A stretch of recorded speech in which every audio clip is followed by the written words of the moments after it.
Today, I am joined by Michael Holland, an Associate Director of Sequoia Corporate Finance.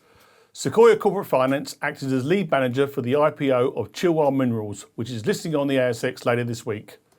Now, Michael, before we start, in the interest of full disclosure, I should mention that Sequoia owns the Finance News Network, Share Cafe and Corporate Connect, our research business. Welcome, Michael. Thanks, Paul. Good to be here. First up, Michael, can you just tell us a bit more about Chilwa Minerals? Of course, Paul. So Chilwa Minerals was incorporated in 2022 and is focused on mining exploration, specifically targeting mineral sands and rare earths at the Lake Chilwa precinct in southern Malawi. The company's primary exploration targets are critical mineral deposits, specifically heavy mineral sands such as ilmenite and zircon.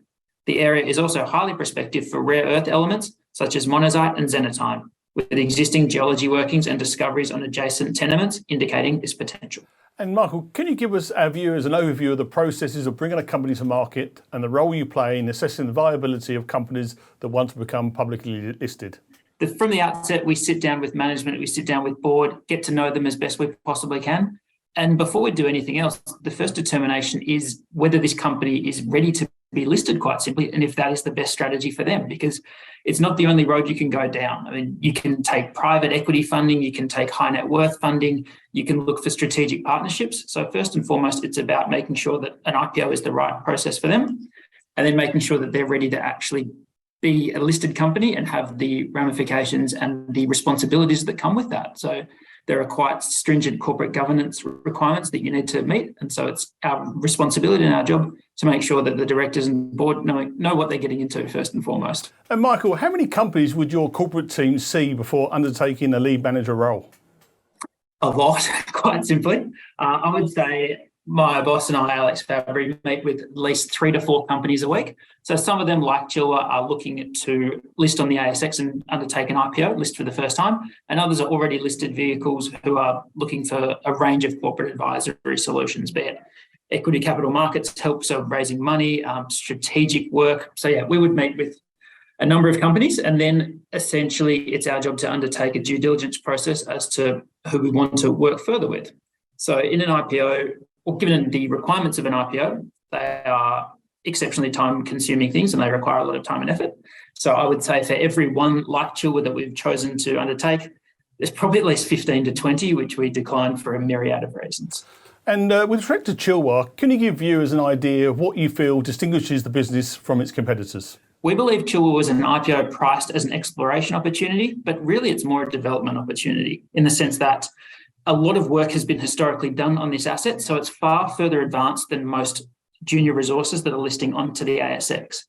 To give you an example of this, Paul, so in 2015, there was $5 million US spent on this asset, which has defined the JORC inferred resource. We've got 1,600 previous drill holes to work over. So there's been a lot of works on this asset previously, which give us a great starting point and has defined 4 targets that we can immediately drill out again to further increase the size of this resource. Michael, I understand the company has raised $8 million worth of shares at 20 cents for an initial market cap of 13 million. How do they plan to use the funds? Yeah, so that was one of the things that had immediately attracted us to this opportunity, Paul. So of the $8 million that was successfully raised, $4.5 million, so more than 50%, is going directly into exploration, so being spent in the ground. That exploration budget includes $1.6 million for a 17,000 metre drilling campaign, which is scheduled to commence in the 3rd week of July. Now, I haven't mentioned them as yet, but they were able to get a huge amount of drilling through their strategic project partner, which is the Motor Angel Group, a large Portuguese-based construction and engineering conglomerate. So what Motor have actually done for Chilwa Minerals is they have purchased a sonic drill rig, which Chilwa are able to use for a concessional cost of $60 a metre. Now, independent quotes we got for sonic drilling was about anywhere between $180 to $200 a metre, meaning that the initial $1.6 million drill campaign would have only got 7,000 metres worth of drilling. So essentially we're getting 10,000 more metres for the same price, which again for us was a hugely appealing factor in undertaking this IPO. And can you share details about who the Chilwa board is and their experience in the industry? Absolutely. So the Chilwa's founder and managing director is a man called Cadell Buss. So Cadell is a multi-industry professional with a master's degree in project management. He has key relationships inside Motor Angel, having previously worked for their mining subsidiary, Luso Global Mining. Cadell has been the founder and the driving force behind this project. Phil Lucas will be the chairman. He is a very experienced mining lawyer out of Perth and one of the partners of law firm Alley and Partners. Thirdly is Dr. Alexander Shaw, who is a geology PhD and the CEO of Luso Global Mining. So the composition of the board is such that Chilwa have 2 representatives and Motor Angel Group have 2 representatives. So Alexander Shaw brings significant technical expertise to the project, having worked on the ground in Africa for 20 years. Finally, on the board is Manuel Mota. So the surname might ring a couple of bells. Manuel is actually the deputy CEO and grandson of the founder of the Motor Angel Group. He has invaluable relationships in Africa, having previously been CEO for Motor of Africa, and will bring a large amount of gravitas to the project, having been recently featured on the cover of Forbes magazine. And Michael, given that Chilwa is based in Malawi in Africa, what risks do you see in terms of country risk, transport risk, and any other risks? Yeah, that's a great point, Paul, and something I can assure you we looked at very closely before agreeing to undertake this project. So what mitigated many of our concerns associated with country risk is the strategic project partnership that we just referred to with Motor Angel. So Motor have been in Africa since 1976 and have been operating in Malawi in country since 1998.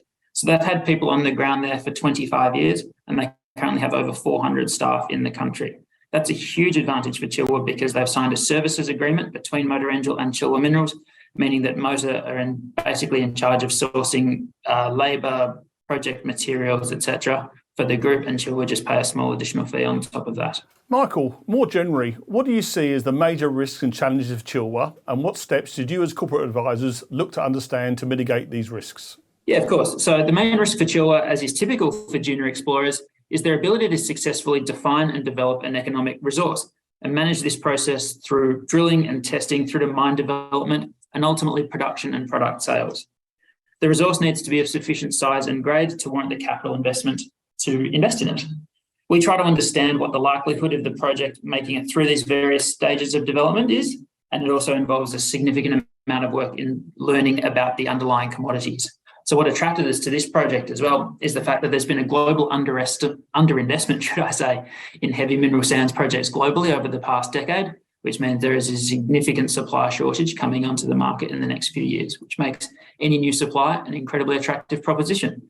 We also looked at Malawi more specifically and other ASX companies and listed companies around the world who are developing projects in that jurisdiction. We've seen success stories on the ASX in terms of Lindian Resources, Sovereign Metals, the recently listed NGX Limited, as well as other players on the TSX or the Toronto Stock Exchange, such as Macango, who've all been able to, and they're in the stages of developing projects there. Michael, as an explorer, what results does the company have? What is the size of the land it holds? And how quickly do you expect to see results come from drilling? Yeah, Paul, so something that sets Chilwa apart from other ASX-listed exploration companies is the amount of drilling that has historically been done on this asset.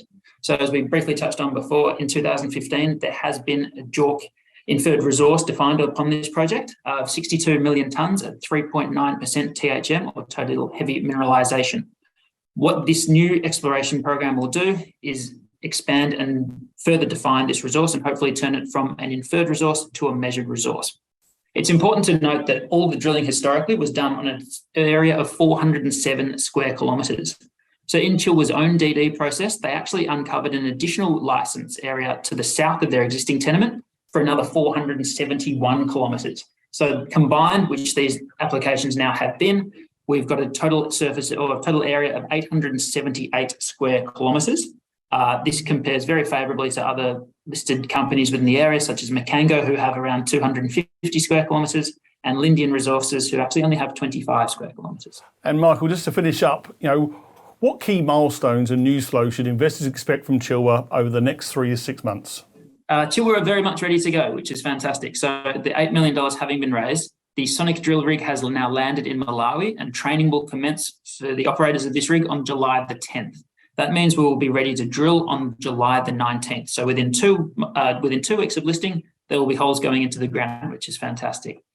So the news flow that people can expect is numerous. So the first thing will be the first holes hitting the footwall, the first assay results, the first metallurgical results. This has all been project managed by Cadell to within an inch of its life. There is also aeromagnetic survey results, there's LiDAR results. So the first 3 to 6 months will be absolutely full of news flow and something that we're really excited about to be able to tell to the market and continue to tell this story as it develops. Michael Holland, thank you for your time. Thanks very much for having me.